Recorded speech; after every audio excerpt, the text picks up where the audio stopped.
క్షేమం అంటే అది. కనుక అది బాగుంది. మీరు కుంభకం అంటున్నారు. కుంభకం గురించి ఒకటి చెప్పండి. విజయనగరం సభలో నాకు పిలిచినప్పుడు కుంభకం గురించి చెప్తే ఆయన ఇంకో కుంభకం చెప్తారు. చాలా బాగుంది. ముఖే సరస్వతి. ఇక్కడ కుంభకంలో ఏం జరుగుతుందండి, ప్రాణం సూక్ష్మమైనటువంటి సుషుమ్న నాడి మూలకంగా ఈ వెన్నుపూస గుండా పైకి చేస్తుంది. అవి లేచినప్పుడు ఇవి విని చెప్పద్దని ఎందుకంటారంటే ఇలా గౌరవపడిపోతారని రాసేవాడికి అసలే కాదు. ఆ అనుభవం లేని వాళ్ళు కూడా ఆదువాడిగా ఇది వచ్చిన అబద్ధం ఆడతాడని అని. అందుకని భార్య వచ్చింది భర్తకు కానీ భర్త వచ్చి భార్య చెప్పకూడదు శాస్త్రం ఉంది. ఆ ఎవరి ద్వారా వచ్చిందో ఆ మీడియంకి చెప్పడం మంచిది. రకరకాలైనటువంటి అనుభూతులు అడ్డంకులు వస్తాయి కనుక వాళ్ళు సంకల్పిస్తే కొన్ని పక్కకు దొరుకుతాయి. నిద్రలో అనుభవించి నిలబడిందని మన భయం లేదు. దానికి ఒక అనుభవం ఉంటుంది. అటువంటి మీ పెద్దల అనుభవంతో చెప్తే దానికి ఏదో ఒక చిన్న ట్రిక్ చెప్తారు. అవన్నీ చెప్పగలను సంబంధం కాదు, అలా ఉంటాయి. అందుకని ఇంకా అది ఒకటే అయిపోయింది కదా, మనం వెళ్ళిపోదాం అనుకుంటే అది తప్పదు కాదు. జాగ్రత్త. కంటికి కనిపించదు, మళ్ళీ కంటికి కనిపించండి, మళ్ళీ సత్సంగానికే కనిపించదు, మళ్ళీ కనిపించదు. కాదు ఏంటంటే ఇది తపన అయితే ఇదే తపన, ఇదే కృతజ్ఞత. ప్రాణం ఈ సూక్ష్మమైనటువంటి సుషుమ్న నాడి మూలకంగా ఈ వెన్నుపూస గుండా పైకి లేస్తుందా. లేచినప్పుడు 2-3 రకాల అనుభవాలు కలిగితే నేను చెప్పాలి. అలా అనుభవం వచ్చినప్పుడు నిజంగా ఎవరి ద్వారా జరిగిందో వాళ్ళు చూడకుండా ఎలా ఉండగలుగుతామంటే ఎవడో నేను చెప్పడానికి ఎంత ఆనందంగా ఉంటుంది. అది ఒక్కడికి ఇది కల్పించలేదంటే నేను కల్పించింది అనుకోవద్దు. 8 మంది ఉన్నారు, మీరు చక్కలేదు 60 మంది ఉన్నారు. ఒక్కడు వచ్చి ఇదేంటని అంటున్నారు. అసలు చేస్తున్నారా, చేయటం లేదా, చేయకపోతే చెప్పడం ఇష్టం లేకనా, లేకపోతే నాలో రావడానికి బాధ, నేను లండన్లో ఉన్నానా, ప్యారిస్లో ఉన్నా, లేకపోతే మీరు దారులు అవి అడ్డుపడి ఉంటే నాకు కావాలా, రంగం అవుతుంది ఇచ్చిన తీసుకోండి అన్నప్పుడు ఎందుకు చెప్పడం అంటే అర్థం ఏంటంటే ఇంకా బాగా పెరగట్లేదు అది పాయింట్ కదా. బాగా పెంచండి. రేపటి నుంచి ఇవాళ శివానంద జయంతి 108 జయంతి వాళ్ళు కనుక 108 ఒక గొప్ప అంతరార్థం ఉందండి. ఒకటి భగవంతుడు ఒక్కడో చెప్పడం.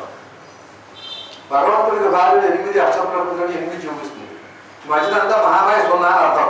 అందుకని 108 కోసం అంటే అది అర్థం అన్నమాట. 116. ఇది ఎటువంటిదంటే ఈ ప్రాణం సూక్ష్మమైనటువంటి సుషుమ్న నాడి మూలంగా పైకి వెళ్ళినప్పుడు అనుభవాలు ఒక మనిషికి ఒక రకంగా, ఒక మనిషికి ఒక రకంగా ఉంటాయి. అపూర్వం సంబంధంగా రకరకాలుగా ఉంటాయి. కొన్ని అప్పులు వస్తాయి. ఈ ఆహార విహారాల వల్ల కొంత పాడవుతూ ఉంటుంది. అందుకని భగవంతుడు ఏం చెప్పారు, అది నిజంగా ఏం తింటే ఎందుకంటే శివుడికి ఆయన చెప్పారు కదా, ఏం తినాలో చెప్పారు. ఆయన ఏం తినాలో ఎలా ఉంటుందో అన్నీ చెప్పాడు భగవంతుడు. యుక్తాహార విహారయుక్త చేష్టలు, యుక్త చేష్ట, యుక్తమైన కర్మ, యుక్తమైన ఆహారం, యుక్తమైన విహారము, యుక్తమైన చేష్ట. నీ కర్మ బాగుండాలి, నీ ఆహారం బాగుండాలి, నీ విహారం బాగుండాలి. ఇప్పుడు ఇవాళ ఆహారం బాగుండదు, అన్ని పొల్యూషనే. తాగే పాలు కూడా విషయమే, ఎలక కూడా ఉంటాయి అందులో. తాగే పాలు విషయం, వినేది విషయం, చూసేది విషయం, తాగేది విషయం, తినేది విషయం. ఇన్ని విషయాల్లో ఇవాళ మనం బతుకుతున్నాం. కానీ ఇన్నింటికి మీరు మన ప్రాణాయామం కాదంటే అయ్యో వాడు దేవుడికి మామూలు వాడు కూడా చేస్తే వాడు బాధపడతారు. ఈ ప్రాణాయామం వల్ల అన్నారు స్వామీజీ, గొల్లపల్లి స్వామీజీ. అంటే అదే ఈ బొమ్మ ఇది ఎటువంటిదంటే ఇది ఎంత కష్టమైనటువంటి సాధ్యం ఏంటంటే ఎంత కష్టపడాలంటే ఊరికి ఇలాగే శుభ్రంగా పడుకోవడం కాదండి. ఒక పెద్ద రాతి బండును ఓమంటే ఆయన చెప్తున్నాను చెప్పడం మరి ఒక పెద్ద రాతి బండును ఎత్తైన గొట్ట మీదకి పెట్టేది అంత కష్టమైంది. నీళ్ళు అయిపోతుంటే పెద్ద గాడి పెట్టి తీసి బలంగా మోసేస్తాం, లోపలికి పట్టుకొచ్చేస్తాం, అయిపోయి మనకి పోయిందండి. అంత కష్టపడి ఎనర్జీని అంతా గ్యాదరింగ్ అంటాం, ఇంగ్లీష్లో ఫిలిపింగ్ అంటాం, గ్యాదరింగ్ అంటాం. ఆ మొబిలైజ్ చేసి మొత్తం అంతా కేంద్రీకరించి ఆ బడని అమాంతంగా ఎత్తలేక ఎత్తి పైన పెట్టడం ఎంత కష్టం, ఇక్కడ పెట్టడం అంత కష్టం. అంత కష్టపడాలి, అంత ఒకటి చెవట కట్టేయాలి. చెప్పం కూడా చెవట పట్టే అంతగా ఏం చెప్పం. పూస మొదలెడదాం, మేలు పూస ఎప్పుడు వస్తుందా చూడదు, అప్పుడు రాదు. ఇది చెప్పాలో ఇంత చెప్పుకో, జపం అంటే దాన్ని చెప్పొస్తాను లేదు. జపం అంటే ఈ మనం చేసే దాన్ని ధ్యానం అనుకోండి, జపం అనుకున్నారు. జపం రథభాగ్య అంటే ఓంకారం యొక్క అర్థభావన భావిస్తూ చేసేది నిజమైనటువంటి జపం. ఇంకా ఇంకా ఇంకా చాలా అర్థం ఉంది, పక్కన ఉంచాలి. కనుక ఒక పెద్ద రాతి పంటను ఎత్తైన గుట్ట మీదకు పెట్టేటంత కష్టమైంది. కానీ దానికి ఎందుకు తెలియడంటే చూపిస్తాడు డమ్మగా చూడతాం. ఇప్పుడు ఏం చేయండి తమిళనాడులో పిచ్చివాడు అనుకున్న పిచ్చివాడు చాలా మంది అందం ఒక విశాచంగా ఉంటారు కదా, మామూలుగా రోడ్డు మీద తిరుగుతూ ఉంటారు. ఆవిడ పొద్దున్నే సాయంత్రం కాకపోతే గుర్తొచ్చింది. పెద్ద బండను మొయ్యలేక సాయంకాలం దాకా అలా దోసుకొచ్చి చాలా కష్టపడి ఆ కొండ మీద అక్కడ పెట్టి అక్కడి నుంచి వదిలేసి తప్పటి కొడుతుండే అది దొరుకుతూ ఉంటే వీళ్ళందరూ ఎలా పిచ్చినగా పొద్దు నుంచి చేస్తావు, ఏం తింటున్నావో తెలియదు, ఏమిటో తెలియదు, ఇంత కష్టపడి తీసుకొచ్చి దాన్ని కిందకి దోసేసేసి ఇలా ఇలా అంటున్నావు, ఏంటో పిచ్చిన కొడుక అన్నట్టు. అప్పుడు సమానం చెప్పేటండి, మీరు మాత్రం ఎంతగా చేసేది ఏమిటి, సంసారం చేస్తున్నారు, మొత్తం శరీరం అంతా ఒబడుతారు, అంత కష్టపడుతున్నారు, స్వర్ణం వస్తుంది మీకు, నాకు పిచ్చిపోయి కాదు మీరే పిచ్చిన కొడుకు అంటే జాగ్రత్తగా ఉన్నాం. రమణ మహర్షి గారు చెప్పారు ఈ విషయం. అంటే ఇంతకన్నా గొప్ప ఏం చేయట్లేదు, మీరు పిల్లలు అంటున్నారు, మొత్తం ఎలా చేస్తా వేస్ట్ చేస్తారు, మళ్ళీ ఆ జన్మ ఈ జన్మ ఇస్తున్నారు, పొద్దున్న సాయంకాలం మీరు చేసే పని మాత్రం ఏంటన్నా అంత కష్టపడతారు, మీరు పొందింది ఏంటి అంటే నాదే అనిపించేది మీరే ఇప్పించాడు. రమణ మహర్షి గారు రమణ వాళ్ళు ఈ విషయం. కానీ కిందకి దూరం పెద్ద కష్టం కాదు, దాన్నే సాధించాలి. ఆ యోగం ఆచరణ హాయిగా పడుకోవచ్చు, శుభ్రం పడుకోవచ్చు. పైగా మనసు ఏం చేస్తుంది తెలుసా, పర్లేదు నేను బాగుమని వచ్చాడు కదా చదువుకోవడం చేసుకుంటాను, ఈ మనసు చక్కగా ఈగా చెబుతున్నాను. అయ్యో రోజు చెప్తాను కదండి, ఇప్పుడు ఒక్కరోజు కాస్త పడితే ఏంటంటే వెళ్ళిపోతాను, ఈ పెళ్ళిపెళ్ళి అయిపోతానే హాయిగా హ్యాపీగా మనం అందులో పెళ్ళిపెళ్ళి తిరుగుబాబు కూడా వస్తుంది, దాదాపు కూడా వస్తుంది. మా నాన్నగారు చచ్చేదాకా మనకి బ్యాంకులో వస్తూనే ఉంటాయి. ఒక ఆయన ఉద్యోగం రిటైర్ అయిపోయారు, ఇంకేది శివానందం తప్ప ఇంకేముంటుందో నాకు అడిగి అనిపించలేదు. ఆయన ముద్దెట్టుకు చెబుతాను, ఇంకొక ముద్దెట్టుకు ఇంకేముందండి ఇది అయిపోయిందండి, మీ పాడా కారణం తప్ప ఇంకేం తెలియక అన్నారు. కంటికి కనిపిస్తే ఒకటి అట్లీస్ట్ ఫోన్ కూడా లేదు, పైగా వాళ్ళు ఇంట్లో మీటింగ్ కూడా పెట్టుకున్నారు, అది లేదు ఇది లేదు ఇది లేదు అది లేదు. సెలవు. కనుక నెక్స్ట్ జ్ఞానాన్ని 1000 మందికి ఉపదేశించాలి అన్నారు. ఓమంటే ఆయన మాట హైదరాబాద్ ఒక్కొక్కడు 10 మంది నాంత వాళ్ళని తయారు చేయమని అంటే వాళ్ళే ఉద్ధరింపబట్టలేదు. వాళ్ళ కొండని ఇంటిని కోసి వాళ్ళు పట్టకుండా దోషులు పట్టకుండా అంటే కరుపాలలో పోతున్నారు, ఏం చేయబడ్డావు ఎలా నాకు తిడతాడు అన్నాడు పక్క ఇంకోటి.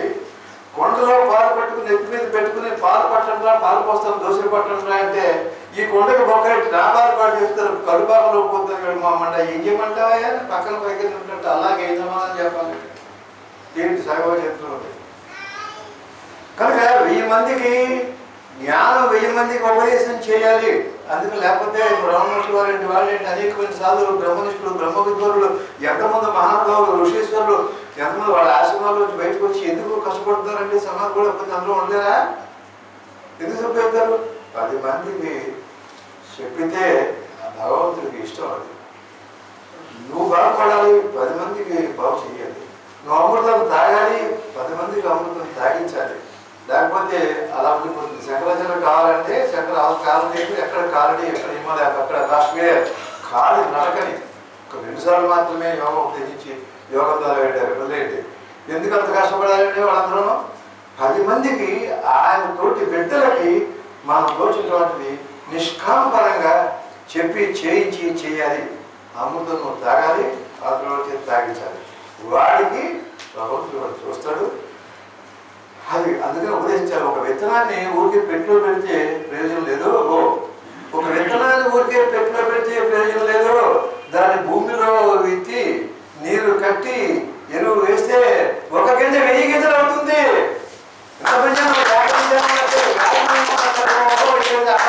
చాలు, ఈ 10 మంది చాలు, ఈ 100 మంది 50 మంది చాలు, ఒక్కొక్కడు మళ్ళీ పెరుగుతుంది.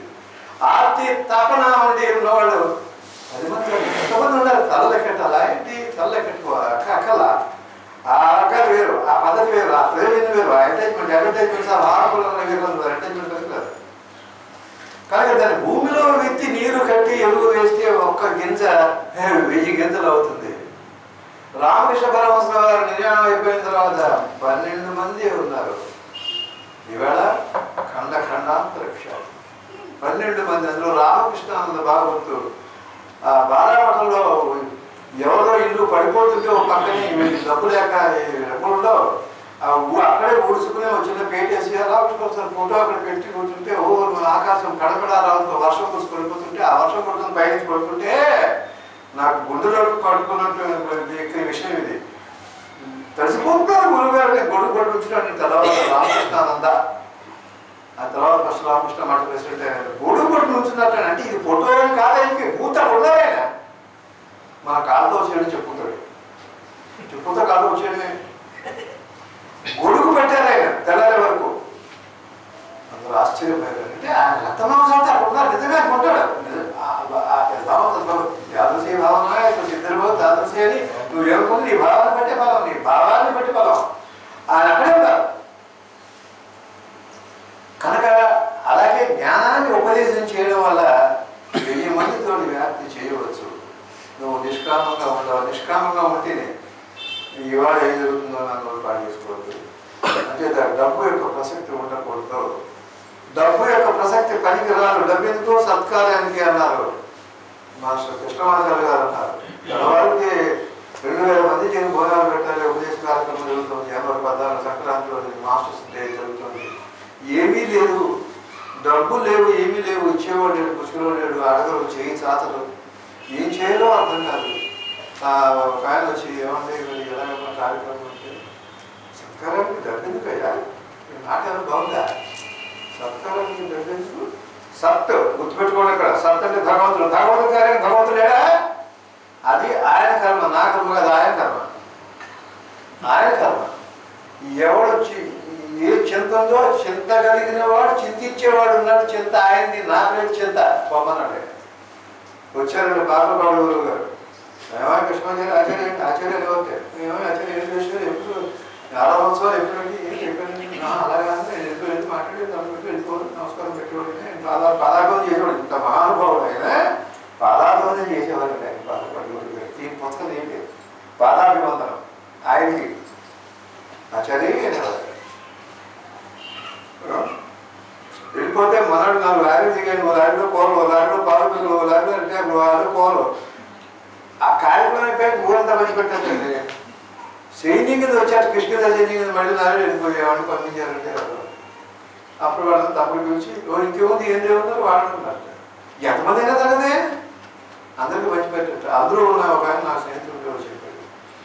చూడండి ఎంత అందరూ సత్కారానికి డబ్బులు ఎందుకుంటే పైకి బాగుంది మాట. ఇప్పుడు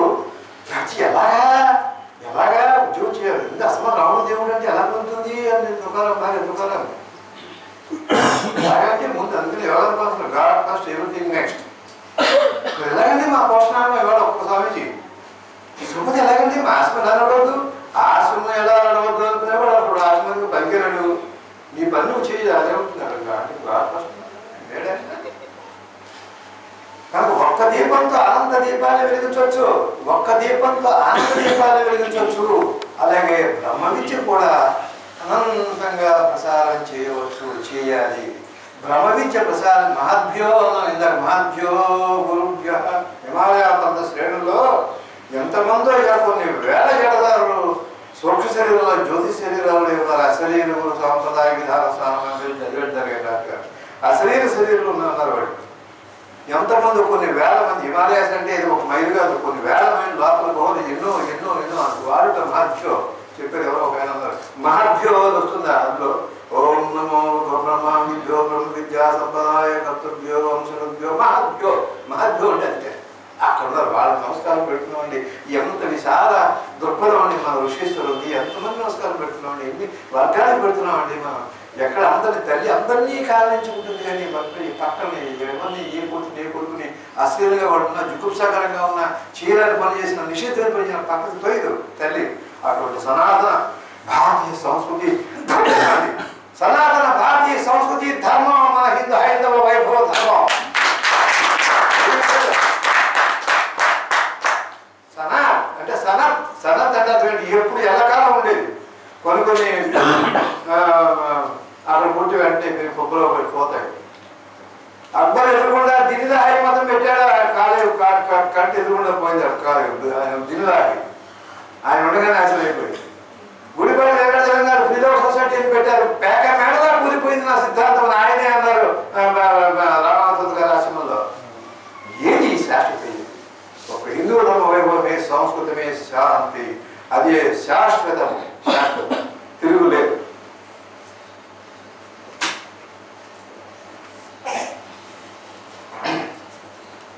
ఆధ్యాత్మ జ్ఞానం వచ్చి ఆధ్యాత్మ జ్ఞానం చెట్టులాగా స్థిరమైంది. మిగిలిన లౌకిక జ్ఞానాలన్నీ కూడా పువ్వుల్లాగా శాశ్వతమే. పువ్వులు రాలిపోతాయి, చెట్టు రాదు. చెట్టు శాశ్వతం. పువ్వులు కూడా ఉంటాయి, మొక్కలు ఉంటాయి, పువ్వులు ఉంటాయి, రాలిపోతాయి. చెట్టు అలాగే ఉంటుంది. ఈ చెట్టుకి కొమ్మలు నరికేవాడు, పువ్వులు నరికేవాడు, కళ్ళతో కాయ కొట్టేవాడు, గొడ్డతో నరికేవాడు, ఎంత నరికినా మూలాన్ని నరకలేడు అన్న. ఎంతమంది ఎన్ని వెర్రులు సాచి నాలుగులు సాచి ఏదో కన్వర్షన్ అయిపోతుంది బెంగటి, ఏమి బెంగలేదు, ఏమీ అవదు అవదు అవదు. ఆ వేరు కాపాడుకుంటే చాలు, మళ్ళీ చూస్తుంది, మళ్ళీ చూస్తుంది. అంతమంది వెళ్ళిపోయారు, ఇంతమంది వెళ్ళిపోయారు, లెక్కలకి ఎక్కలు వెళ్ళి పాలన ఎఫ్రాడ్ అంతా అయిపోతుంది, హిందూ ధర్మం అయిపోతుంది. తప్పు. అధ్యాత్మ జ్ఞానం కనుక దాని పువ్వులాగా నెక్స్ట్ అశాశ్వతమైనవి. అద్వైత జ్ఞానంలో అందుకని భయపడకూడదు, భయం ఉండకూడదు. వెళ్ళవాలి, ఇది అవ్వాలి, ఇల్లు కలవలేదు, ఏం చేయాలి, ఎలాగా, ఇదొక భయం. ఈ భయాలన్నీ తీసేయండి. నా ద్వితీయ వైభవం భవతి. రెండు ఉంటే భయం, ఒకటి భయం లేదు. అద్వైత జ్ఞానంలో భయం ఉండదు. అందుకని వివేకానంద దేనికి భయపడకండి, మీరు అద్భుతాలని సాధించగలరు. భయపడిన మరుక్షణం ఎందుకో పనికిరాని వారు అవుతారు అన్నారు భయంతో వివేకానంద గారు. కనుక మామిడి చెట్టులో కాయలన్నీ ఒకేసారి కనిపించవు. అన్ని కాయలు ఒకేసారి పండు కావు. ఇక్కడ ఇంతమంది ఉన్నాం, అందరి సాధన మార్గం ఒకటే. ఎవరి సాధన అభ్యున్నతి వారిది. కొందరు చేస్తారు, కొందరు మానేస్తారు, కొందరు వస్తారు, మళ్ళీ వస్తారు, కొందరు అడిగితే కూడా పోతారు. ఎందుకంటే మామిడి పూత అంటున్నట్టుంది, ఈ గాలికి చాలా పూత పోతుంది. మళ్ళీ ఎన్ని మిగులుతాయి కాయలు, ఆ కాయలు కూడా ఎన్ని గుండిపోతాయి. మళ్ళీ కాగేసిన తర్వాత మళ్ళీ ఏదో మా చోటు దాని కాగేస్తారు. మళ్ళీ చేతికి వచ్చేటప్పుడు పండులాగా ఆ సాధకులు 10 మంది మిగులుతారండి 1000 మందికి. అన్ని కాయలు ఒకేసారి పండుగ మెల్లమెల్లగా మెల్లమెల్లగా అనే వేరు వేరు కాలాల్లో పండుగ అవుతాయి. కంగారు పడగలను. అందుకనే శరీర రోగమే గుజాత అన్నారు. కాలేన ఆత్మని విందది భగవద్గీత. కాలేన ఆత్మని విందది. కాలంలో వాడే ఆ సాధకుడే జ్ఞానాన్ని కాలంలోనే పొందుతాడు. ఇచ్చేవాడు ఈశ్వరుడు ఉన్నాడు. నువ్వు చేతున్నట్టు నీ సాధన చేయు. అలాగే సాధకుడు కూడా వారి సంస్కార వికాసానికి సాధనకి తగినట్టుగా, సంస్కార సాధనకి తగినట్టుగా ఆ నిదానంగాను పట్టుదలగాను వేరు వేరు కాలాల్లో జ్ఞాన పరిస్థితికి ఆ పళ్ళలాగా వస్తారు. అంటే ఒకరిని తెప్పొడుచుకోవడం కానీ, వాళ్ళు ఎలా చేశారని కానీ, వాళ్ళు చేయట్లేదని కానీ, రిపోర్ట్లు కానీ యోగ పరస్ గారిని ఎవరో వచ్చి చేయట్లేదని గురువు గారిని అడిగితే, వివేకానంద వారు అడిగితే రామకృష్ణ గారిని కిటికీలో చూశారు.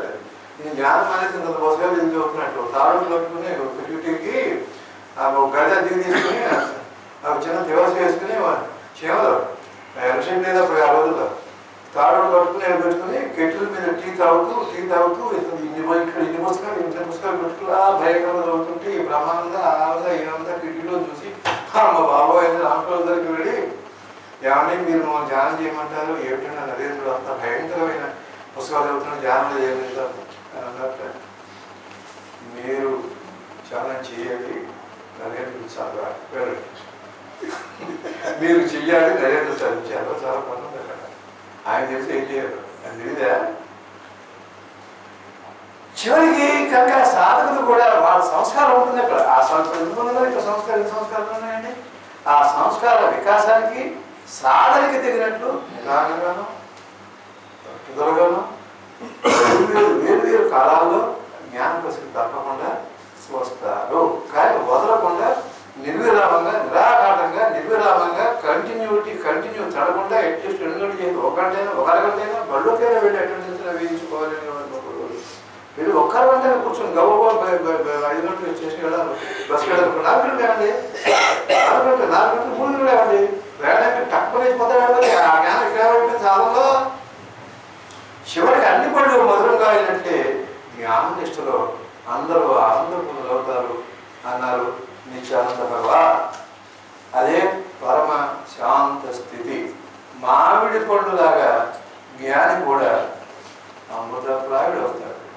నిత్యానందుడు వారు అష్టసిద్ధులు పొందితే ఒక్కో సిద్ధికి ఒక్కొక్క రాయి పెట్టి అక్కడ ప్రారంభించి చేశారండి. అక్కడ చూద్దాం, అక్కడ వెళ్దాం. కానీ కూడా ఒక్కొక్క సిద్ధికి ఒక్కొక్క రాయి సర్క్యులర్గా పెట్టారండి. అది వెళ్ళి ఒక మాటలో ముట్టుకుని స్నానం పెట్టుకుని ధ్యానం చేసి వద్దాం. అష్టసిద్ధులు రాయి పెట్టారండి. ఒక సిద్ధికి ఒక రాయి అక్కడ ఆయన ప్రతిష్ఠ చేశారు ఆయన చేతితో. అందులో పవర్ ఉంటుంది. మామిడి పండులాగా జ్ఞాని కూడా లోకానికి అమృతప్రాయుడు అవుతాడు. నెక్స్ట్, నీటి భయం ఉంటే పడవలో ఏటిని దాటలేవు. నీటి భయం ఉన్నవాడు పడవలో ఏటిని దాటలేవు. నిప్పు భయం ఉంటే వంట చేయలేవు.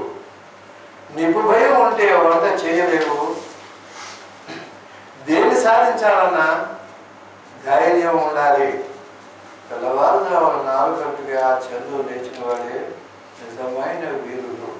అందుకనే సుబ్రహ్మణ్య స్వామి ఆరాధన చెప్పుకున్నాం. వీరత్వం అది. ఆయన వీరుడు అంటే అది అర్థం. ప్రసాద సుబ్రహ్మణ్య ఆరాధన చెప్పుకున్నాం మనం.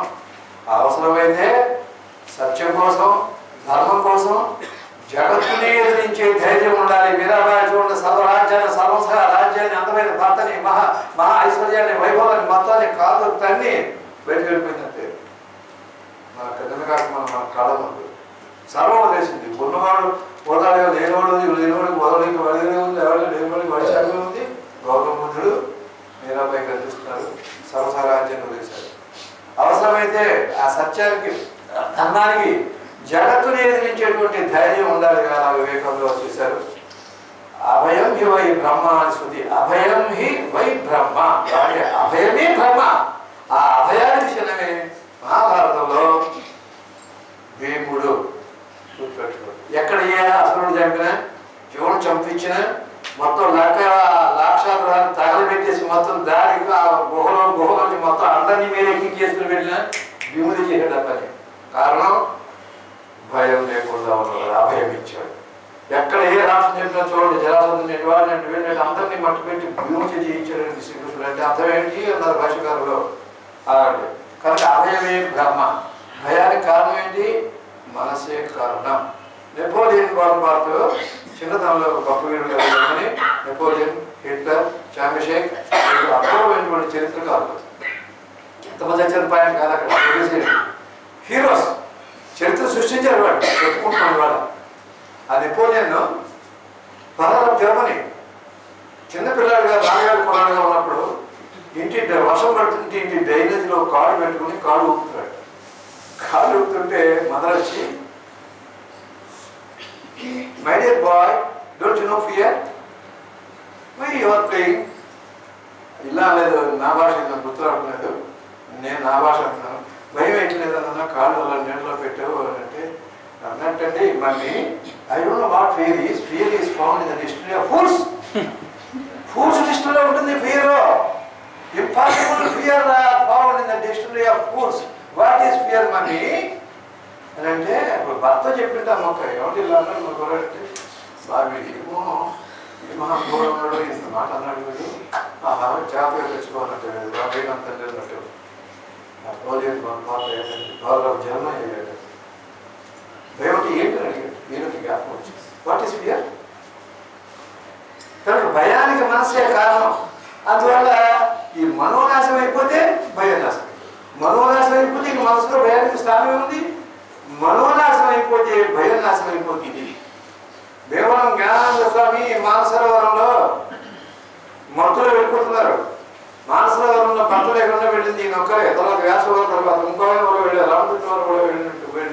రామాంజాచార్యులు వారు కూడా వెళ్ళారు. మానసరోవరం పెట్టుకుని వస్తుంటే ఆ మంచు దెబ్బల్లో ఒక మంచు కొండ ఒక గుట్ట అడ్డు వచ్చింది. ఒక శిలాబుడ్డి కలం పెట్టుకున్నారు, ఒక చిన్న సంచి, ఇంకేం లేదు, ఇంకా చిన్న పిల్ల కట్టుకున్నారు. విపరీతమైన వర్షం, మంచు వర్షం పడుతుంది. పడుతుంటే ఆ మధ్యలో అడుగు వేసుకుంటూ వెళ్తుంటే దాని పక్కన పెద్ద కొడుకు నేను జ్ఞానానంద ఇలా వచ్చేటప్పటికల్లా ఎదురొచ్చేసి ఎదురొచ్చినప్పుడు రాండు ఇలాగా గర్జిస్తుంటుంది. ఆయన అలా నిలబడిపోయి చేతిలో ప్రభు నీవు ఏ రూపంలో సాక్షాత్కారం అయ్యా, నీకు ఆరం కావాలి, ఇది సంసిద్ధున్నాయా, ఈ రూపంలో నాకు సాక్షాత్కారం అయ్యా ప్రభు. నేను నా 2 చేతులు దండం పెట్టాట, సంచి వెళ్ళడుతుంది, కలం బుడ్డి ఇలా దండం పెట్టారు.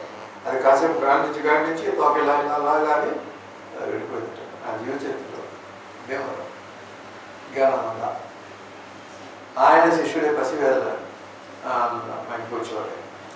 కనుక అజ్ఞానం భయానికి కారణం అజ్ఞానం. కనుక వెలుగులో చీకట్లు ఉండనట్లు అద్వైత జ్ఞానంలో భయము ఉండదు. ఓం శాంతి శాంతి శాంతి. ఓం సహనావతు సహనౌ వీర్యం కరవావహై తేజస్వినావధీతమస్తు మా విద్విషావహై. ఓం శాంతి శాంతి శాంతి. పక్క అయిపోయారు రోజుల్లో నేను ప్రతిసారి చూస్తున్నాను. నేను ఉండవని సమయాలు అయిపోతుంది కదా, మీరు చక్కతో ఏమంటే పక్క అయిపోయింది. ఇది కూడా నువ్వు ఎందుకు వచ్చి అలాగా తప్పదు కదా, నువ్వు ఉంటాడు నువ్వు అంటే కూడా వస్తున్నాను నేను చెప్తాను. వెళ్ళి నువ్వు ఉండు, ఒక్కరు కూర్చో, చెప్తాను కూర్చో. పరుపు పెట్టేసి రాయి. ఈ 2 వీడియోలో పరిస్థితి నేను చెప్పాలి, అందులో నేను పెట్టుకో. ఇంకా మొత్తం వాళ్ళు కూడా వెళ్ళాము అనుకుంటారు. రండి రండి, గంట కొట్టండి, గంటలు కొట్టండి.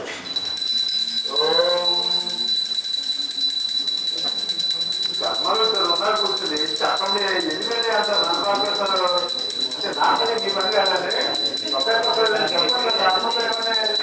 కూర్చుంటే కానీ ఆయన ఉన్నారు, బాధ్యులు ఉన్నారు, అంటే ఆయన పడతారు కదా, మండే పోయింది ఉన్నారు. మీతో నాతో మీరు అంతా మీది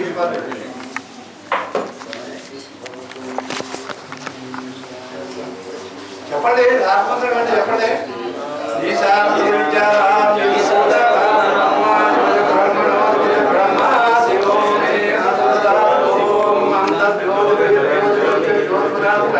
ज्योति ज्योति स्वयं ज्योति आत्म ज्योति ज्योतिम ओम आत्म ज्योति मनो ज्योति ज्योति चक्षुषवसति सभाग्याभ्यं सरज्योति सा ज्योति शिवमुच्यते. नीराज नमस्कार పెట్టండి. नीराज मुस्कुत नीराजांत सुदाज मुस्कुत మీ మంత్రేం వ్యాహిం నిలబడ కూర్చోండి. ఒక నిమిషం కూర్చోండి. అయిపోయింది.